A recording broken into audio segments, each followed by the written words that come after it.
Salut à tous, c'est BizBiz. Alors aujourd'hui l'épisode 1005 du Zappimage. On commence avec le joueur portugais André Gomes de retour à l'entraînement 3 mois après sa terrible blessure. Vous vous souvenez tous de sa blessure. C'était lors d'un match Everton contre l'équipe de Tottenham. Fracture de la cheville pour André Gomes. Et 3 mois après, il est déjà de retour à l'entraînement avec l'équipe de Everton. Très bonne nouvelle pour le portugais. Donc il va pas reprendre directement les matchs, la compétition. Déjà rééducation pour lui, on le reverra certainement fin février, début mars. Ensuite le club América dévoile son nouveau 3e maillot. Vous aimez, donc le club América c'est une équipe au Mexique. Donc ils ont dévoilé hier leur nouveau 3e maillot. Donc vous pouvez mettre tout ça en commentaire, comment vous le trouvez. Et pour finir avec les maillots de foot, on va juste parler du maillot domicile du Portugal pour l'Euro 2020 sera utilisé avec un short vert pour la première fois depuis 2004. 2004 je me souviens, c'était l'Euro au Portugal et il portait ce maillot. Donc maillot couleur rouge, short vert. Et depuis le Portugal souvent porter cette tunique là par exemple, là c'est lors de la Coupe du Monde 2018, c'était maillot rouge et short rouge. Et normalement lors de cet Euro 2020 le Portugal va retrouver ses couleurs de 2004. Donc une petite info sur l'équipe portugaise. Ensuite jetez un coup d'œil au programme de la journée, ça joue un peu partout aujourd'hui en Europe. Donc déjà en Italie à 15 h Fiorentina contre l'Atalanta Bergame, c'est un match de Coupe d'Italie. Aussi l'AC Milan contre l'Aspal, 2 matchs de Ligue 1, c'est 2 matchs en retard. Amiens-Reims et Nîmes-Rennes à 19 h. Et ce soir 21 h, l'équipe de l'AS Monaco va jouer le deuxième acte contre l'équipe du PSG. C'est la deuxième fois que ces deux équipes là se rencontrent en moins de 3 jours. Ensuite on continue sur cette affiche, on peut voir que Juan Bernat, Marquinhos et Thomas Meunier sont forfaits pour la rencontre de ce soir face à Monaco. Donc 3 joueurs importants de l'équipe du Paris Saint-Germain sont forfaits ce soir. Ensuite une déclaration de Robert Moreno, l'entraîneur de l'AS Monaco, qui attend certainement une réaction du Paris Saint-Germain ce soir. Il a dit oui, je m'attends à une réaction du PSG. Nous allons voir une grande équipe qui sera meilleure qu'au dernier match. Le PSG veut gagner chaque match. Ce sera plus difficile ce soir contre l'équipe du Paris Saint-Germain. C'est vrai que le PSG doit se racheter par rapport à son match plutôt moyen dimanche soir contre l'équipe de l'AS Monaco. Et pour finir avec Moreno, il a aussi dit oui, mon équipe va changer. On doit faire mieux. Les joueurs de Paris ont eu 10 occasions de but, beaucoup d'entre elles parce qu'ils ont de grands joueurs et c'est difficile pour n'importe quelle équipe de fermer les espaces face à des joueurs pareils. Donc j'ai trouvé certainement les gars les compos de ce soir pour ce choc à Monaco-Paris Saint-Germain. Donc il n'y a pas trop de changements. Sinon on peut voir que normalement côté PSG ça devrait être Sarabia à la place de Di Maria. Ensuite direction l'Espagne, on va parler du nouveau coach de l'équipe du FC Barcelone. Quique Setién a signé son contrat avec le FC Barcelone hier. Ça y est, c'est officiel. Il rejoint cette équipe du Barça. Donc il a été présenté à la presse aujourd'hui. Donc une déclaration du nouveau coach du FC Barcelone. Il a dit hier je promenais les vaches dans mon village et aujourd'hui j'entraîne les meilleurs joueurs du monde. Je n'aurais pas pu imaginer cela même dans mes plus beaux rêves. Donc pour lui c'est un rêve d'entraîner l'équipe du FC Barcelone. Il a aussi dit partout où je suis passé, mes équipes ont toujours bien joué, que ce soit à Lugo, à Las Palmas ou au Betis. Au Barça je veux gagner des titres en proposant du beau jeu. Pour gagner le meilleur chemin est toujours de bien jouer. N'oubliez pas que c'est un entraîneur qui adore jouer la possession. Il kiffe vraiment que son équipe ait la possession. Donc on va retrouver certainement le Barça des années 2010 quand le Barça avait beaucoup de possession.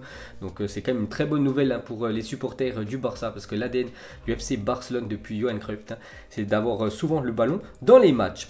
Donc on continue avec lui. Donc hier soir il a dirigé sa première séance d'entraînement sur le banc du FC Barcelone avant le match dimanche contre l'équipe de Grenade. Ça sera la première de Setién. Donc on continue avec lui. Il parle du meilleur joueur du FC Barcelone. Lionel Messi est un cas spécial unique. Je n'ai aucun mal à dire que j'ai aimé regarder les joueurs que je vais désormais entraîner, Messi en particulier, mais ce n'est pas le seul. Je ne suis pas encore conscient du privilège d'entraîner les meilleurs joueurs du monde. Donc bien sûr maintenant il va entraîner le meilleur joueur de la planète.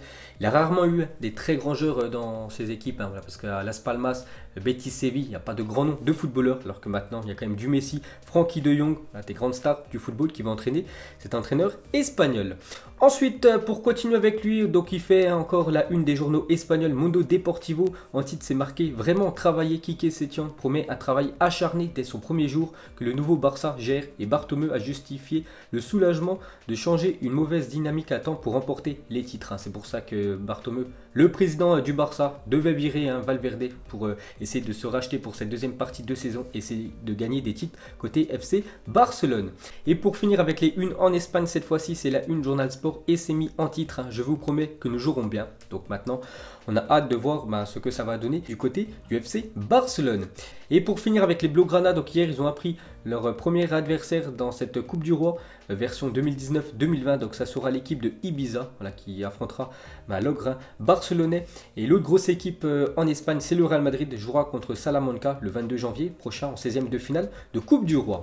Ensuite, pour continuer avec le Real Madrid, la Super Coupe d'Espagne est désormais disponible à la visite du Santiago Bernabéu. Donc s'il y en a qui visitent le stade du Real Madrid, vous pourrez voir le trophée qui a été remporté il y a quelques jours par l'équipe des Merengues. Ensuite, pour continuer avec eux, une mauvaise nouvelle pour le club de Madrid. Sergio Ramos souffre d'une entorse et sera éloigné des terrains une quinzaine de jours. Donc il s'était blessé lors de la finale de la Super Coupe contre l'Atlético. Il avait quand même été jusqu'au bout de cette finale.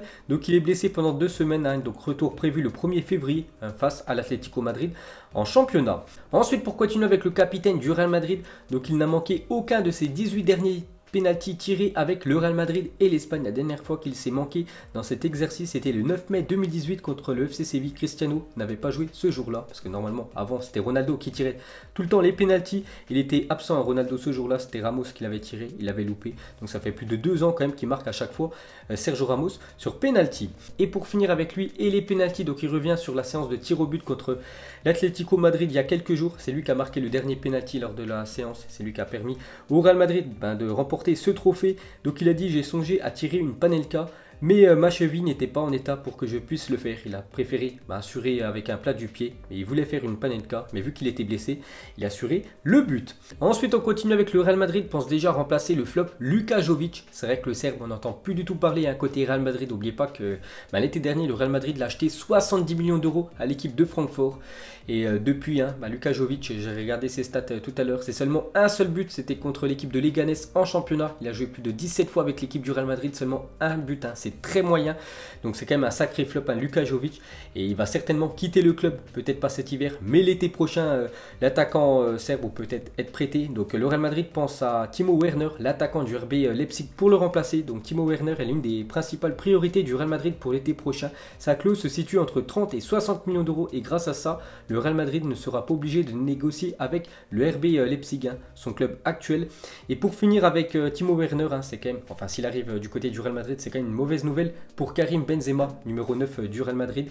Donc une grosse menace confirmée pour Benzema. Le Real Madrid serait en quête d'un nouveau profil XXL en attaque et aurait intensifié son intérêt pour Timo Werner, un danger potentiel pour Benzema, parce que Benzema a 33 ans, Timo Werner a seulement 23 ans, il a 10 ans de moins. Si bien sûr, s'il rejoint l'équipe du Real Madrid, c'est pour l'avenir. C'est quand même un danger pour Karim Benzema, même si l'attaquant français est très bon ces derniers temps. Ensuite, on va parler d'un autre buteur français, buteur de l'équipe de France, c'est Giroud. Et c'est bouclé pour Giroud du côté de l'Inter Milan. Donc Giroud va signer un contrat de 2 ans et demi avec l'Inter Milan. Le montant du transfert s'élève à 4,5 millions d'euros et peut monter jusqu'à 8 millions d'euros selon divers bonus. Donc il va quitter son équipe anglaise pour rejoindre l'Italie. Normalement, ça doit être officiel avant le week-end. Donc très prochainement, peut-être dans les prochaines heures, peut-être dans les prochains jours. Donc voilà, Giroud les gars, choisit l'option Inter Milan. N'oubliez pas qu'à l'Inter, il y a quand même Lukaku et Martinez. Il a quitté Chelsea pour avoir plus de temps de jeu. Je ne sais pas s'il jouera plus là-bas. Je ne sais pas si c'est un bon choix de carrière 6 mois avant l'Euro. Donc voilà les dernières infos sur l'attaquant français. Ensuite, une photo de Mendy et Riyad Mahrez, donc du Havre à Manchester City. C'est vrai que l'équipe de Ligue 2, le Havre, a sorti pas mal de grands footballeurs. Je pense aussi à Paul Pogba qui jouait du côté du Havre et maintenant c'est un joueur de l'équipe de Manchester United. Donc une petite info sur ces deux footballeurs. Ensuite, pour continuer avec Riyad Mahrez, une déclaration de son entraîneur. Donc Guardiola, Mahrez aime le foot et a des qualités incroyables, notamment sur le plan physique. Regardez ses jambes, c'est impossible pour lui de se blesser car il n'a pas de muscles. Il a quelque chose de spécial. J'ai toujours senti qu'il pouvait marquer des buts, Riyad Mahrez. Donc en gros, on ne sait pas si c'est un compliment ou s'il clash son joueur, Riyad Mahrez. Donc il dit que c'est un très grand footballeur, mais il dit aussi qu'il n'a pas de muscles. Il ne peut jamais se blesser. C'est vrai que Riyad Mahrez, si on regarde depuis dernier temps, pour regarder ses blessures, il n'y en a quasiment jamais. Ensuite, regardez le top 10 des duos les plus prolifiques d'Europe cette saison. Le premier duo, c'est Lewandowski, Serge Gnabry, l'attaque du Bayern Munich, 41 buts pour ces deux-là. Deuxième, Sterling et Agüero, l'attaque de Manchester City. On peut voir que le Paris Saint-Germain, c'est Kylian Mbappé, Icardi, 36 buts pour ces deux-là. On peut voir un autre duo de Ligue 1, c'est le duo de l'équipe de Lyon, Memphis Depay et Moussa Dembélé, 28 buts pour les Lyonnais. Ensuite, on va parler du Bayern Munich va prolonger son contrat avec Audi jusqu'en 2029 et jackpot pour l'équipe allemande. Pourquoi? Parce que ce nouveau contrat rapportera 600 millions d'euros au club bavarois, soit 60 millions d'euros par an contre 40 millions d'euros actuellement. Donc ça, c'est juste avec le sponsor Audi. Il y a aussi Adidas qui verse à peu près la même somme, je crois même plus que Audi. Donc c'est jackpot pour l'équipe du Bayern Munich.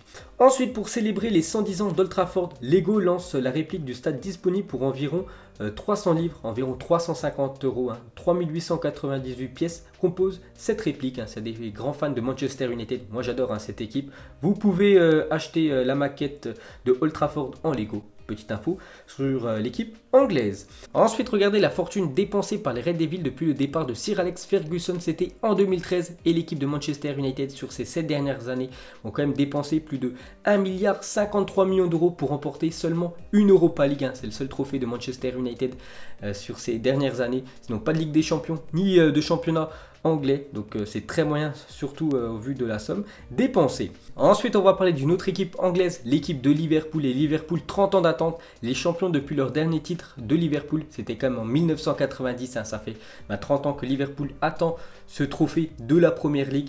Donc Manchester United a remporté quand même 13 fois la Première Ligue depuis le dernier trophée de Liverpool. En Angleterre, Chelsea 5 fois, Arsenal et Manchester City 4 fois, Leeds, Blackburn et Leicester une fois. C'est pour ça que cette année, c'est l'objectif numéro 1 pour les Reds, c'est de remporter ce championnat anglais. Et pour finir avec eux, donc ils sont quand même très bien partis pour remporter ce championnat parce que 38 matchs sans défaite lors des 38 derniers matchs de Première Ligue, 33 victoires, 5 matchs nuls. La dernière défaite remonte quand même au 3 janvier 2019. La dernière défaite en Première Ligue, c'était contre l'équipe de Manchester City. Et pour finir avec Liverpool, une déclaration de Steven Gerrard, légende du côté de Liverpool.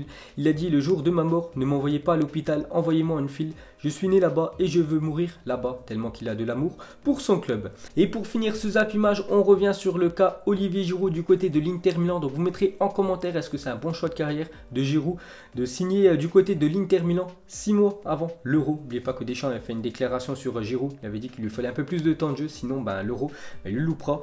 Et on sait que l'Inter Milan, il y a Lukaku, Martinez en attaque. Donc pour vous, est-ce que c'est un bon choix de carrière? Est-ce qu'il va jouer un peu plus qu'à Chelsea? Donc mettrez tout ça en commentaire. Moi je pense que c'est une grosse erreur de sa part. Donc voilà les gars, la fin de ce zap image 1005. Donc si ça vous a plu, un petit like et je vous ferai l'épisode 1006 demain. Donc moi je vous laisse et je vous dis à la prochaine comme d'habitude. Ciao à tous.